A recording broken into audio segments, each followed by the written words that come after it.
One of the things that happens, I'm sure, to all of us is you have moments that stick in your mind your whole life, and one of them was the moment in my preaching class in seminary many years ago when the teacher said, "You always preach the sermons you most need to hear." I can hardly remember a time in my life feeling more offended. "How could that be?" I said. Well, today I am with you as I share these thoughts. So I was raised in an era in which there were rules of decorum which permeated the culture on the pages of magazines and in family TV and in animated movies. Universal truths came neatly packaged in platitudes by characters from classic children's stories brought to us by Walt Disney. One that I remembered in particular was from the movie Bambi, in which Thumper the rabbit says, "If you can't say something nice, don't say anything at all."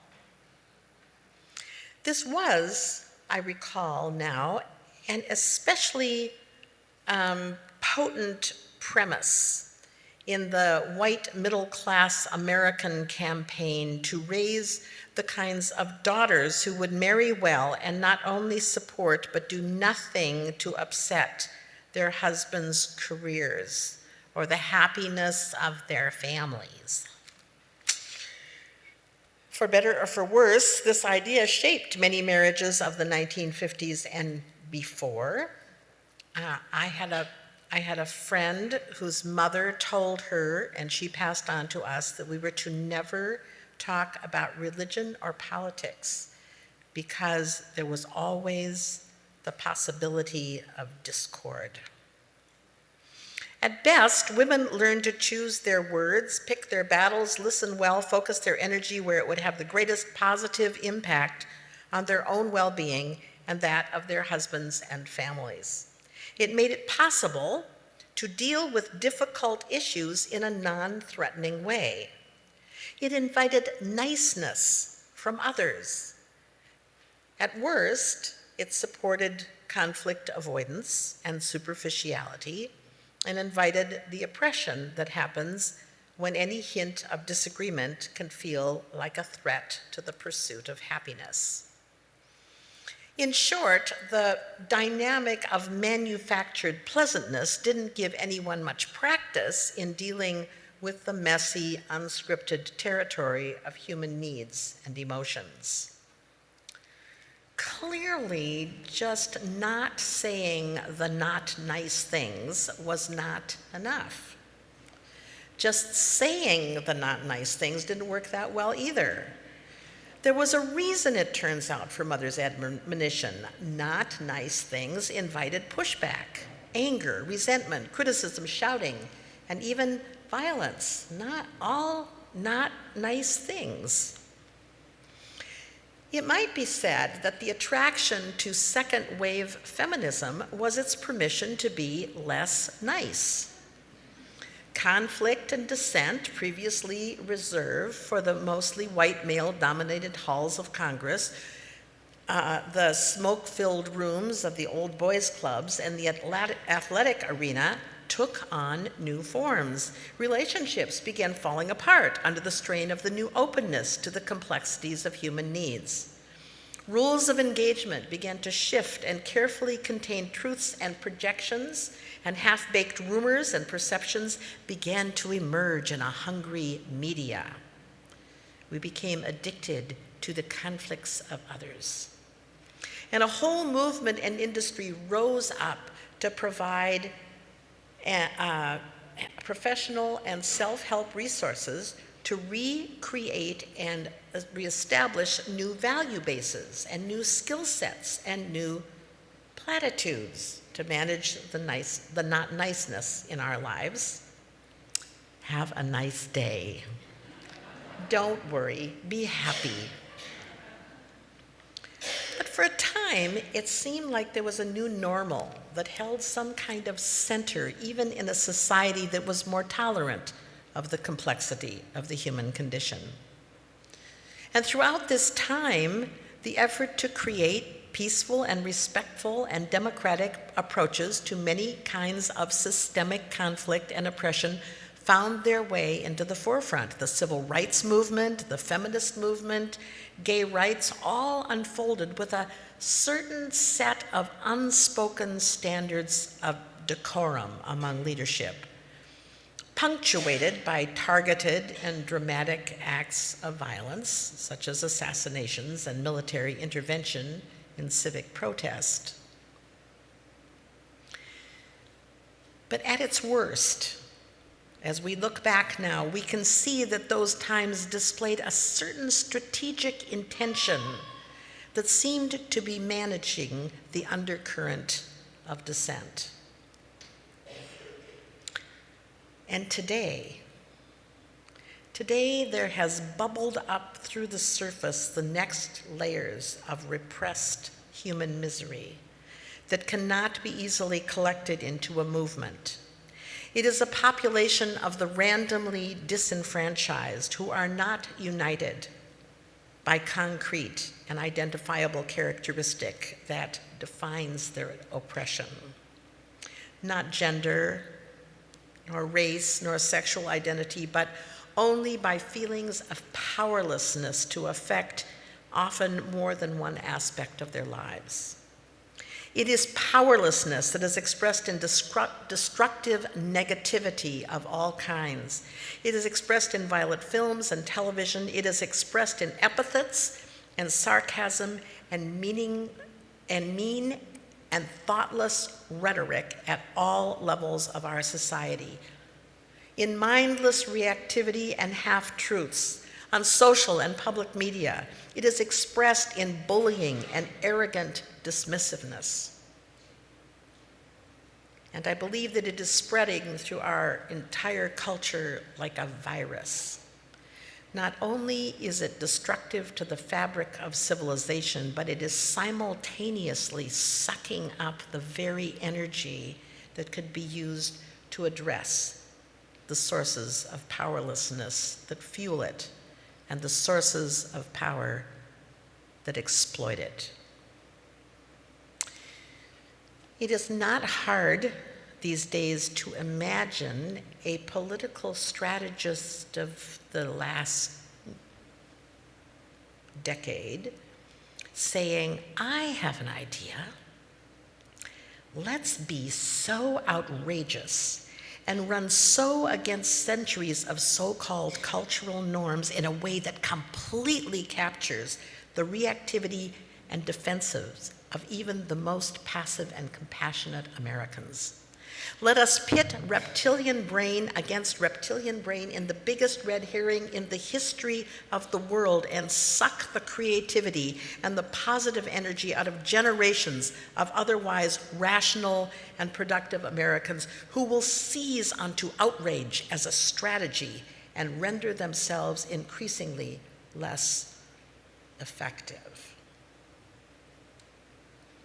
Well, whether or not this is a conscious strategy, it seems to be the one in play and in the dominant social media and popular press. I have canceled my subscription, my online subscription, to the Washington Post and reactivated it at least twice because I find my brain going numb from even well-written and clever analysis of the action of our nation's leaders. Even the opinions that I agree with have started to offend me. Perhaps we believe that there is a designated space for political and civic discourse, and unless we fill it up, it will get filled up with the false claims of our opponents. Point with equal and opposite counterpoint. It is not, it is too, it is not, it is too, it is not. What if most of what we read and hear and even say is just noise, sound and fury, which in the end elicits only more despair and hopelessness. Is this the best we could do? I am not arguing that outrage is unmerited. I am not implying that there are not times and places to speak up. I am saying that there is already more than enough energy going into maintaining the deadlock of partisan opinion. Furthermore, we are bound by our Unitarian faith tradition in at least 3 ways. First, to not engage in demeaning and self-righteous reactivity. Second, to direct our energies to more creative discourse and effective strategies. And third, to engage in activity that mitigates the effect of political activity that violates our Unitarian Universalist principles. This is a time for us to turn our core teachings as reflected in our statement of principles, to use all due diligence to call one another to our better selves. I am pretty sure that this is already happening for many of you in this room. And I raise this today because our resilience is being challenged. Our resilience as individuals and as members of a community of memory and hope depends upon our ability to hold fast and to know that our best actions are grounded not just in a sense of personal integrity, but they are held and supported by shared principles that call us to a deeper level of engagement. Like many collections of words used to unify people for some higher purpose, our principles are aimed at inspiring right action and inherently elicit a call to our better selves. Now, the phrase easier said than done was probably a response to some such list or admonition. So here are some thoughts about the challenging value of our statement of Unitarian Universalist principles. A statement that did not come to us from a supernatural force, but as a synthesis of ideas generated in the hearts and minds of thousands of Unitarian Universalists and voted on by the General Assembly of our Unitarian Universalist Association of Congregations in the 1980s. They are a reflection of our Unitarian Universalist tradition that also hold the deepest value of many other faith traditions. Yet the evidence of their truth and value seems to be receding in the culture in general. As we consider how we might refocus our outrage and our creative energies toward reclaiming the best of our ideals and our cultural understanding of democracy, we need strategies that embody those values. Fighting fire with fire, hatred with abuse, irrationality with violence is increasingly becoming the default position even among rational folk. I recently encountered a Facebook post from a young colleague, one of my Unitarian Universalist ministerial colleagues, that said something like, and I won't say the F word here because I just can't. I mean, I can say it, but I can't say it here.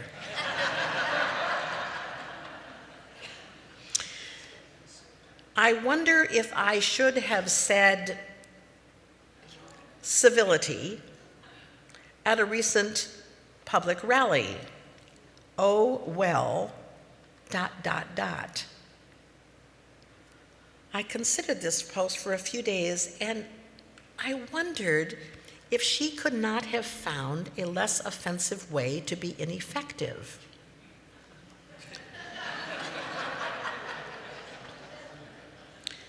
So we might ask, what might it mean to engage our principles in the service of a more creative intervention?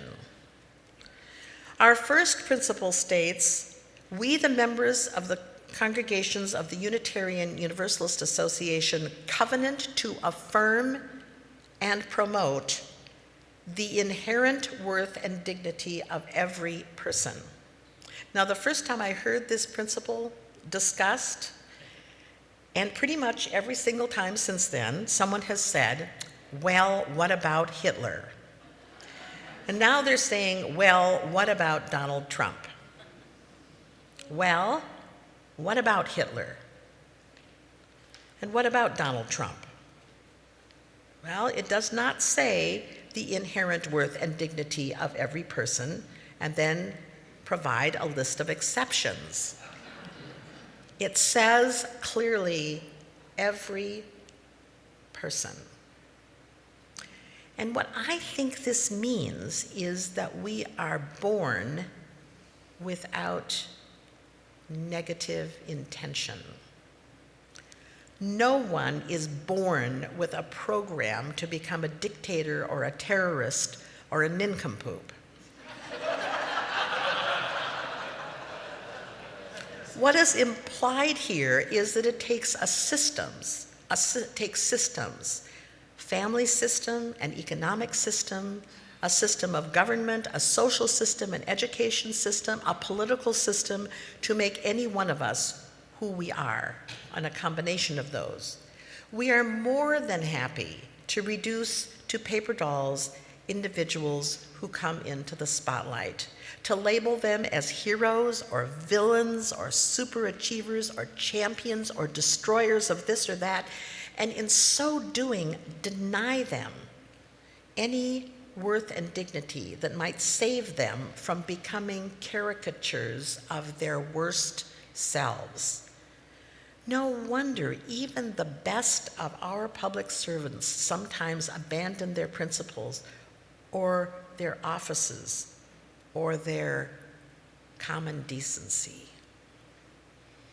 What the principle of inherent worth and dignity is calling us to do is to focus our creative energies on systems of tyranny and oppression that shape tyrants and oppressors, and stay out of the traps of ad hominem attacks that only create more anger and more self-righteousness and defensiveness and polarization, like our little boy this morning who in his anger on purpose threw a baseball through the window. As Nobel Peace Prize laureate Kailash Satyarthi puts it, anger is an energy, and the law of nature is that energy can never be created or destroyed. So why can't the energy of anger be harnessed to create a better and more beautiful world? What might a path to systemic change look like if we were to take seriously our second principle, which is justice, equity, and compassion in human relations? What kind of a strategy would it take to hold back the ongoing negative tide of negative, poisonous venom that spills out of our radios and televisions and our other electronic devices, and sometimes even our mouths? For me, it sometimes involves just taking myself out of the path of reactivity. The steady stream and self-reinforcing nature of liberal opinion-making and clever humor and demeaning slurs against fill in the blank can be intoxicating, addictive even. It took my husband 3 weeks longer than it took me to finally just stop watching Stephen Colbert, because I was suddenly thinking about what it was that I was laughing at. And I guess it's not funny unless everyone's laughing, as we used to say at our house. But I also know that there is nothing of substance that I can add with my reactivity. If what I am called to is my better self through the exercise of compassion, I know two things. One, there is not one single comment of any kind on my part or anybody else's that will impact or influence the popularity and power of Donald Trump. The possibility that Donald Trump could become more reasonable and less outrageous has passed a long time ago. He is being in some way forced by a political system and a communication system to continue on the path leading further and further into the quagmire of his worst self. I am better served by seeing him as a tragic figure. I don't want to talk about the president or his wife's wardrobe or the impact of foreign travel. I am grateful for those who are challenging the president through a constitutional process of impeachment, but the bipartisan nature of that process threatens to render it meaningless.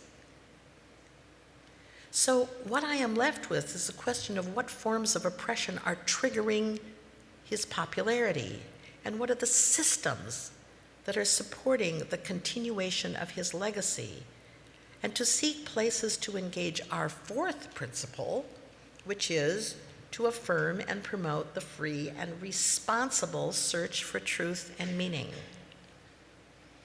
Perhaps it might be, as in this morning's poem by Marge Piercy, sitting down in the dark where I couldn't see who speaks, only the words they say.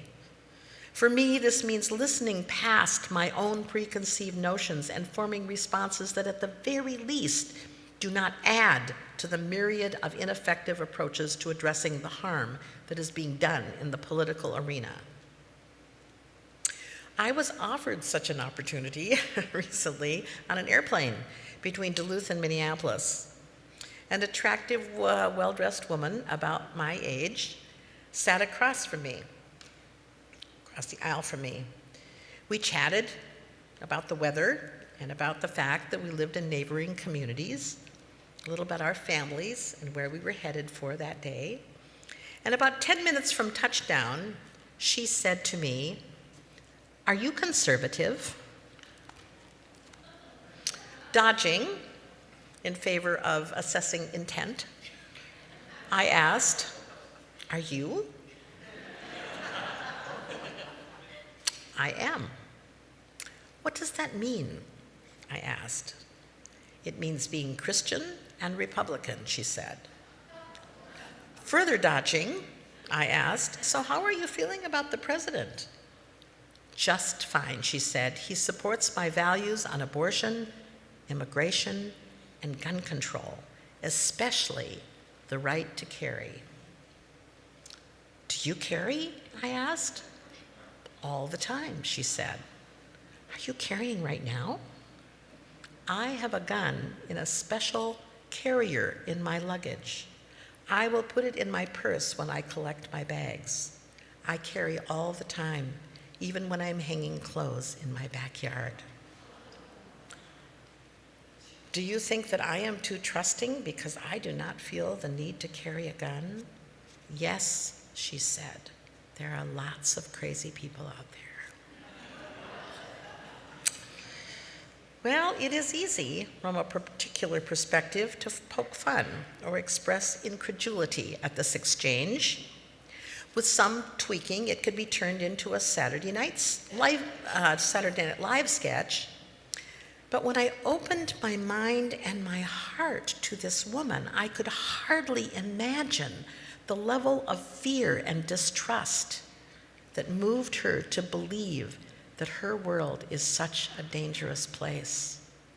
I thought about how I might share that exchange and how easy it would be in some circles to make her the object of ridicule or scorn. Now, my not doing so does not make me a hero, but in the pause in which I chose to take her seriously and look at her through the eyes of compassion and curiosity rather than superiority and judgment was a moment of being called to my better self. Those pauses before we hit send, before we exaggerate or allow someone else to exaggerate an opponent's worst characteristic for dramatic effect, when instead we remain responsible to another's fear or motivation for their own deeply held perspectives, these are the moments that can lead us to a deeper truth. Last Sunday, Eileen referred in her sermon to an organization called Better Angels. Coincidentally, I attended a skills training offered by that organization last Monday night. It was cold outside, and I really wanted to stay home by the fire. But I know that my resilience, my ability to be clear about what it is I want to do about my values, depends upon connecting to groups and communities who are helping one another to leverage my inherent worth and dignity and to channel my outrage into justice, equity, and compassion, and a free and responsible search for truth and meaning. The second part of our UU Statement of Principles and Purposes is a list of sources which comprise our open canon. This is printed in the front of our hymnals. The second source is Words and Deeds of Prophetic Women and Men, which challenge us to confront powers and structures of evil with justice, compassion, and the transforming power of love. This is a call off the path of least resistance, away from the seduction of the shallow and empty rhetoric of outrage, to the work of understanding the real needs of the disenfranchised and engaging in creative and concrete ways to address them. Because we are, in the words of the prophet Martin Luther King, caught in an inescapable network of mutuality, tied in a single garment of destiny.